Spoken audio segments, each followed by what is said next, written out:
Hey everybody, it's Melissa Capillari with Macaulay Real Estate chatting with you today about appraisals. And yes, I am hiding in my garage because I just got done driving and it's actually quiet out here. So I'm going to squeeze in a quick video. More specifically, I wanted to talk about what happens when the appraisal gets cut. So this is happening quite a bit. We are in an appreciating market.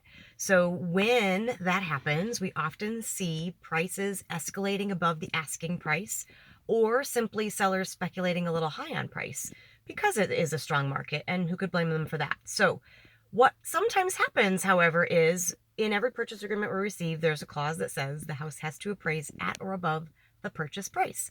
So shortly after buyer and seller come to terms, an appraiser is going to come in, value that property against others that have sold, and be sure that the agreed upon price is the equivalent to the fair market price.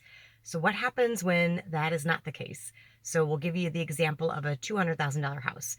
$200,000 sale, appraiser comes in and says, you know what, I think it's only worth 190. In that scenario, the buyer and seller have a little bit of work to do. Here are some possible outcomes. The buyer and seller could agree to split the difference, meet somewhere in the middle, and that can happen in a million different ways. If the buyer agrees to come up, then the cash reserves for that amount do have to be in their account because, again, the bank's not going to lend on more than the property is valued at, and the seller would have to come down a bit. The seller can also say, you know what, okay, I'll come down to the 190 and we'll move forward. In unfortunate scenarios, buyer and seller say, you know what, then we can't do this. And we sign a mutual release, buyer gets their earnest money back, and we all go on our merry way and get shopping again. So if you have a rockstar listing agent, ideally, they have already prepared the seller. They've done all the work and they've said, hey, you know what? We'll try for that, but we're most likely, worst case scenario, only going to get this. So what if we only get 190? Can you move forward? And then they've based their decision to list and sell and any subsequent purchase or future decision making on that lowest worst case scenario figure.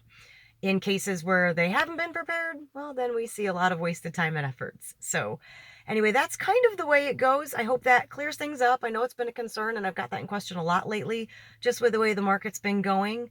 So if you have other more specific questions about that or anything else or things you'd like some answers on, please reach out. Let me know. My number is 219-863-3465.